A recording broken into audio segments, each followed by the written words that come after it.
રાજકોટ જિલ્લાના ઉપલેટા અને ધોરાજીમાં પોરબંદર સાંસદ તેમજ કેબિનેટ મંત્રી મનસુખ માંડવિયા દ્વારા વિકાસના કામોનું લોકાર્પણ કરવામાં આવ્યું। ઉપલેટા અને ધોરાજીમાં લોકોની સુખાકારી માટે રોડના શિલાન્યાસ, લોકાર્પણ સહિતનો કાર્યક્રમ યોજાયો। સાંસદ મનસુખ માંડવિયા દ્વારા ધોરાજીના 18 કરોડના કામોનું લોકાર્પણ અને શિલાન્યાસ કરવામાં આવ્યો। ધોરાજીની જનતા માટે 20 લાખની એમ્બ્યુલન્સનું લોકાર્પણ।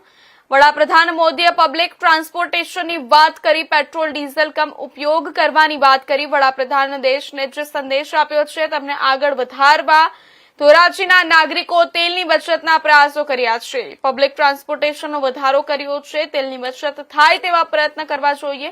ધોરાજી ઉપલેટામાં સાંસદ મનસુખ માંડવિયાએ વિવિધ 13.44 કરોડના વિકાસ કામોના લોકાર્પણ અને ખાતમુહૂર્ત કર્યા।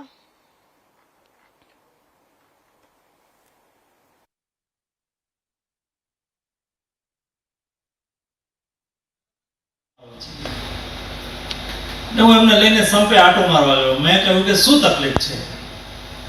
તો કે ના સિમેન્ટ બધું બરાબર છે, પણ